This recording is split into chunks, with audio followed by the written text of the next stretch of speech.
Phil Glue has joined Richard John Neal. Welcome, Phil. Thank you very much. In your race. Yeah, I'm just helping you out because obviously Paul's not here. Yeah, so wish him well. Yes, we do. And Josh Rowledge, that Steve was talking about, was up the front, leads the championship, but he is way back on the grid, 15th on the grid. We'll talk more about qualifying later, but here is the grid. Akil Alibi on pole position, Joe Warhurst non-starting after damage in round 7, Liam McNeely on row 2 with Ian Aguilera, Luke Watts and Mackenzie Douglas completing row 3. Behind them it's Kanato Lee and Zach Meakin, James Wise and Harry Reynolds ahead of Maurice Henry and Will McIntyre. Fergus Chalmers is next up from Luca Hopkinson, then Josh Rowledge and Sonny Smith. Adam Brown with Jacob Hotchkiss on row 9. 10th row, Akshay Bora and Flynn McHardy. Alicia Pomoski and Ella Lloyd on row 11, followed by Leona Theobald and Shravan Shamagavel. So that's our grid. The qualifying 3 flying laps now in juniors field. Now, you coach some of these youngsters, so well placed to say how it works for some on some days and others on not so well. Yeah, really. Yeah, it's a mixed up grid this second race because a lot of drivers didn't get their second fastest lap because they were too busy trying to find some space, to be honest. They're trying to stop the towing, which it's tricky to do in a Ginetta Junior because the tow is so effective in one of these. Obviously only 100 horsepower, they only reach sort of 100, 110 mile an hour. So yeah, a tow is very effective, especially with the rear wing that it has. It affects the airflow, and then the car behind can really sort of draft up to the car in front, which it can gain up to nearly a second sometimes at certain circuits. So it's definitely effective. But it's going to be a good race because we've got some of the championship contenders further back of Josh Rowledge and Harry Reynolds. They're starting 10th and 15th, so I'm sure we're going to see them come through the field. But Alibi is on the front row. There's no Warhurst though, so yeah, hopefully he gets his car sorted for the next round. Yeah, fingers crossed. It's a dent in his championship. It could be his drop score, of course. And we're being told that it's just starting to drizzle a little bit, which could add to the fun in the Ginetta Juniors. Lights on. It was a long wait, and we are away. Akil Alibi on pole position. Got the Mexican driver in the mix as well, Ian Aguilera trying to come across, but it's Liam McNeely that goes up into second position from Ian Aguilera. Now, this is the first time this year, qualifying wise, we've seen Liam McNeely at the front, and I'll tell you what, he's made a great start and he's challenging for the lead. He's got the lead. It looks like he's in front at the moment, but he's got to try and stay in front. No, it looks like Alibi's got it back. McNeely is now trying to get the cutback ready for a good run as they come out of the complex. Ian Aguilera is in third. And then you've got big contact further back with the Hopkinson. It's going to be a safety car straight away. Bora as well. Yeah, there's a 27 Fox car. Flynn McHardy in the 27. That's one of the Prep Tech cars. Shame for Flynn, youngster who we met in the scholarship. There's the 49 car of Maurice Henry. That's the teammate of the driver who got the lead briefly, Liam McNeely. It's got to be a safety car though. Yeah, you'd think so, but you never know. They might have all got going again. You obviously can see contact. There's debris all over the track. So, yeah, maybe there will be a safety car, or maybe one of the brave marshals will be able to collect that. But look at this as they're going for the lead. There's no safety car at the minute. You can see the slipstream is coming into effect now. McNeely has got a run, an Alibi there. And further back, you've got an elite car going on the outside of Aguilera. You've got Watts. You've got also, I think that's Reynolds as well, who's managed to get himself up to 5th. Yeah, Reynolds is coming through. The dark blue elite car, that's the black and blue car, is Mackenzie Douglas running up as high as we've seen him. Douglas best qualifying this one, 7th position for him. Kanato Lee had best qualifying. Liam McNeely best qualifying of the year. And Akil Alibi's first ever pole position in this championship, and he's got our onboard camera as well. You're right, Phil, they've got going. They did, yeah. They're pretty strong, these Ginetta Juniors. They're built well. Obviously, the bodywork is meant to come off, but as you can see, it's all very argy-bargy. It's Douglas and Aguilera side by side as they go through the complex. That's giving Watts a go. That's giving Reynolds. Look at this, almost 4 abreast as they come through the complex on the way up to Noble. This is great racing, isn't it? I can see why Paul O'Neill gets so excited when he's commentated on this. Absolutely right. And, well, Liam McNeely's going for the lead. He's looking around the outside here in the 48. He's been really a victim, if you want to call him that, of the qualifying. He's just got caught out on those 3 fastest laps. He's been too far back. on the grids. Massive pack though going on behind them. But watch McNeely. This is his best chance this year of a podium, let alone a race win. And he's all over the back of Akil Alibi. Remember, McNeely was runner-up in the championship last year. Yep. Akil Alibi, second-year driver, so learning his craft and getting more and more confident. They're both great lads. Let's hope they have a good race. Yeah, absolutely. Yeah, he deserved it last year as well, because he nearly won the championship. There's someone going very slowly, as you can see, coming up the hill there. But look at this, McNeely, who nearly won the championship last year, battling for the lead again with Alibi. You can see Aguilera, Douglas third, fourth. You've got Rowledge up in sixth, I think, from 15th on the grid. Incredible stuff from Josh Rowledge. Saw his dad over the lunch break, and he looked pretty cool and happy with what was going on. But Rowledge really working hard to come through the field, picking them off one by one as you go. You've got McIntyre as well. He started 12th. He's up there in the mix with Reynolds. So they're side by side as they're coming into the complex now. Once again, McNeely trying to pile the pressure on Alibi. Alibi doing a fantastic job keeping him behind so far. Yep, so it is Alibi, the young South African, ahead of Liam McNeely, who was really between a rock and a hard place. Let's just have a quick look at this first lap incident. You could see the bright coloured, green coloured car, Meakin, having a bit of a slide further back, and then there was contact further back of him as well. And look at that, it's just nowhere for any of them to go. They all collect each other. No one's too badly damaged. That's why they were able to drive out of it and carry on, and that's why there was no safety car. So great bit of driving from everyone that was involved there to keep it as nice as possible, rather than you know, having to collect the car later on with a flatbed. Absolutely. Oh, right. oh no, we've got Hopkinson here, who he was in that incident earlier on. So obviously he never got going again, but they've managed to get the car out of the way. Look at this now, we've got 5-6 for the lead as we're going up to the final chicane. Yeah, they're all catching up as the leaders squabble. They slow each other up, and it allows the train behind, led by Ian Aguilera from Mackenzie Douglas and Luke Watts, to close in. And this really changes the dynamic of the race, because all of a sudden you've got the second place car, Liam McNeely, starting to get a bit of pressure. He didn't have that a couple of laps ago. He wasn't able to get past Alibi, but it's dragged everybody back up into the mix. There is Josh Rowledge in the number 10 from 15th on the grid, as you said, has caught the lead back. Oh, big contact further back. I'm not sure what happened there, but you can see Rowledge was trying to get down the inside. Who's that? Is that Henry? It's Maurice Henry, yeah. Yeah, he got involved in that incident as they were going into the braking zone. Was that other damage? Was that from the earlier incident, do we think? Or was there another key? There was two cars, yeah. Oh, a little bit of contact again as they come out of the complex. That's Aguilera Douglas. up into second now, 4 wide, 5 wide, fourth position. Unbelievable stuff from the juniors. Sort yourselves out, ladies and gentlemen. On the grass goes the 37 car of Watts. They're going to sort themselves all back out. And Liam McNeely, who was dicing for the lead, is now down in about 8th or 9th place. And that's Reynolds that's got up to 3rd place. That's unbelievable driving for him to get through all of that as they were going 5-6 abreast through Noble. And he's now got up to 3rd. And like you say, Aguilera's into 2nd after his disastrous first race. As you can see, as he went up the hill, there was a little bit of contact, was there? Yo, bit of contact with Watts and Henry. And there oh yeah, you can see it now, in his rear bumper came off. He's done well to collect that up. Yeah, no, it's good to see him able to restart the race again. But yeah, look, Reynolds now with Douglas. Then you've got Rowledge, Watts, McIntyre. McIntyre's had a good race as well, starting in 12th place, and he's in the battle. This race goes all the way from 1st to 12th, yeah, all battling for the lead. It's unbelievable.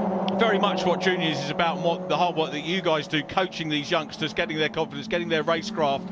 And okay, we've seen a little bit of contact we could have done without, but on the whole, this is super racing. Meakin at the back of the group at the moment, trying to get stuck in. Where is McNeely? Was in 8th place, so called that position. Oh, around Douglas about and Watts come together, and McIntyre as well.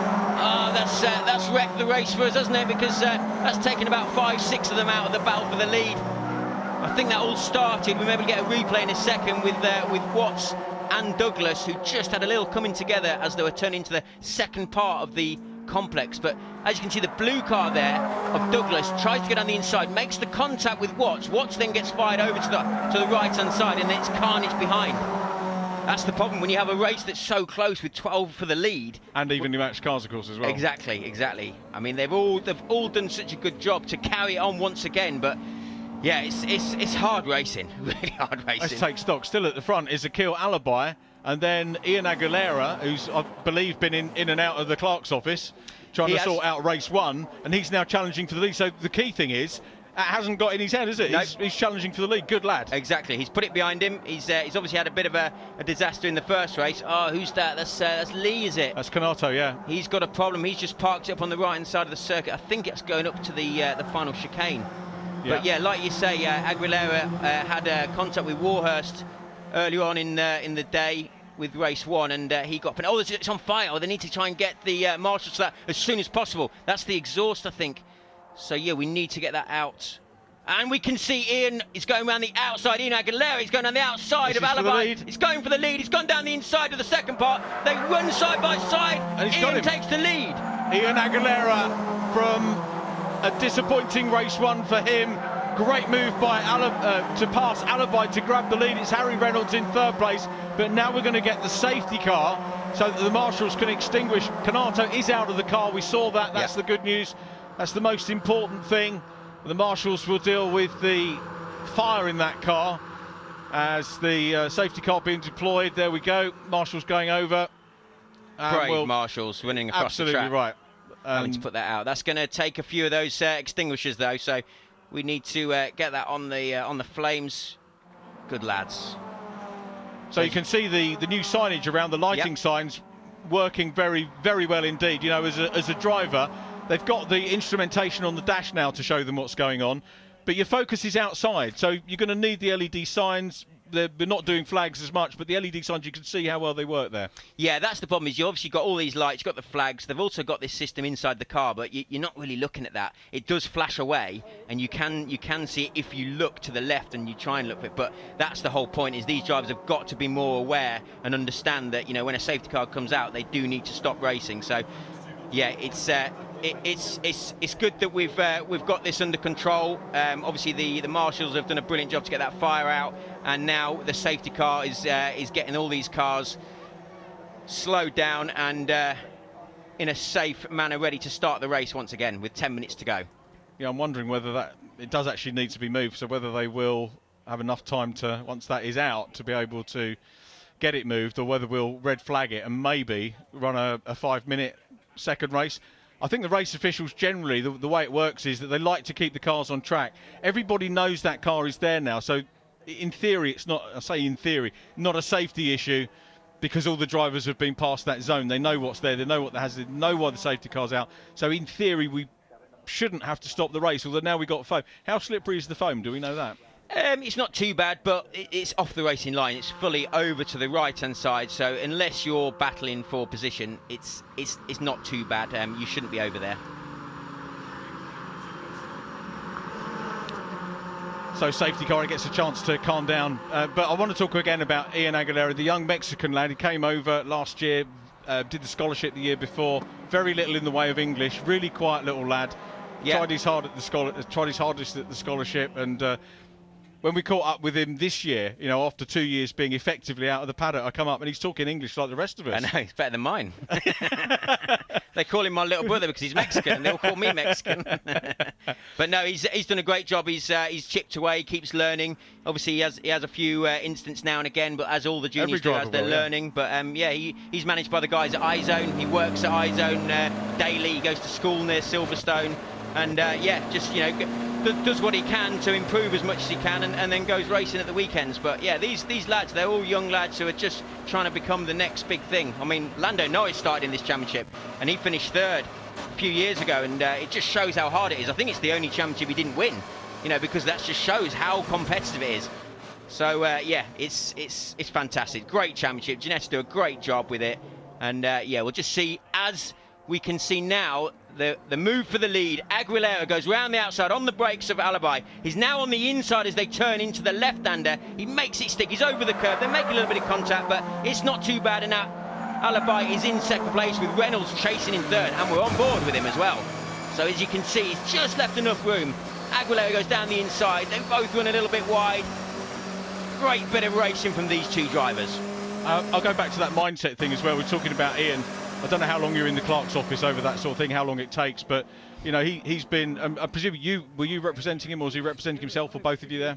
I was commentating on F4, so luckily I was out. So you weren't even involved in that one. Okay, Thank so God. is it red flag. Yeah, I must admit, I did think that was going to. Yeah, we're going to obviously try and get a bit more racing underway. We're over half distance. I reckon they might call it in the interest of the. They could do, but whether that then, well, no, it's even if you do go back a lap, it is still Aguilera who gets that win. But 7.5 minutes left. You never know; they might try and squeeze a few laps in. We've just been told by our producers that we're not going to have a restart, so I think it will be a result. Whether it be half points or not, I don't know. Shame for Ian, shame for us actually, that we can see the resumption of battle, because Harry Reynolds was up there, Josh Rolich was in 4th position, having come through 15th on the grid. Yeah, that's a great effort from both of those. Reynolds started 10th, Rowledge started 15th. So to finish 3rd and 4th is absolutely fantastic from both of them, and they're the ones that are 1st and 2nd in the championship. This debate about whether the 3-lap qualifying works, I know it was to try and stop towing, but when it gives you a totally random grid, is that going to be a good thing as well? I mean, it makes it exciting for us when we're commentating, doesn't it? Yeah, I mean, it's for that reason, you know, I think they were trying to do a reverse grid as well. Maybe that would have been better, but I think that when you do 3 laps for these young drivers, it's not quite enough. You know, especially the ones that are still learning, the ones that are further back that want to do more laps. The whole point is for the youngsters getting track time, isn't it? Getting seat time. I mean, you've got a 15-minute slot anyway. And it's a shame sometimes not to use it all, because you know, some of them, you know, they need more track time and they want to sort of try and improve their lap time. But it's different, isn't it? You know, we always see the championships trying to mix it up. That's why reverse grid started to come in a few years ago in a lot of championships. They've talked about it even in Formula 1, but you know, they've not quite got that yet. But yeah, I think it's definitely made it a little bit different, and for sure it's made our jobs a lot easier to have some enjoyable racing. But yeah, another great race, and it's great to see another winner in this championship, and it's also good to see that Lee got out of that car with no problems. Yeah, that's the best bit of it, really. Ian Aguilera, though, just 15 years of age, 2nd-year driver, thumbs up from everybody there. And you know, coming to a different country to learn his craft, it's going to be his job, isn't it? It's going to be his employment. Yeah, and, absolutely. What a way to study. Yeah, his dad is going to be over the moon. His grandma's here watching him this weekend, and his mum and dad are still in Mexico, trying to watch it on TV, and they're going to be absolutely over the moon for him. Great effort, especially after race 1. Yeah, really good way to come back. So there is the winner of the Ginetta Junior race, albeit truncated here. There's Charlie Fagg, his coach, and his mechanic Chris, Jordan Albert, who works with him at iZone. Absolutely awesome job from our racing and Aguilera. Well, just to reiterate, provisional winner of that race. We'll get the full result for you and a little bit of reaction after this break. Please stay with us.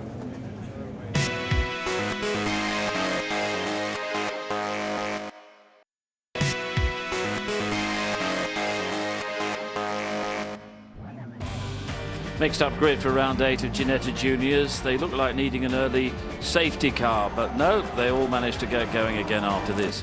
It was Liam McNeely against Akim Alabai for the lead. Fantastic ambition from the teenage driver, sometimes 5-6 abreast. McNeely fell back. Alabai versus Aguilera for the lead. Aguilera got in front. The safety car eventually was required, so too the fire marshals. All okay, I'm glad to say. Ian Aguilera, the provisional winner, and I think Richard can absolutely confirm the details now. So a Mexican, a South African and a Welshman walk into a bar to celebrate their podium here at Thruxton. Ian Aguilera, the winner, from Akil Alabai, and Harry Reynolds in 3rd. Josh Rolich 4th from Zach Meakin and Will McIntyre. Liam McNeely in 7th from Fergus Chalmers. Maurice Henry in 9th and Adam Brown in 10th.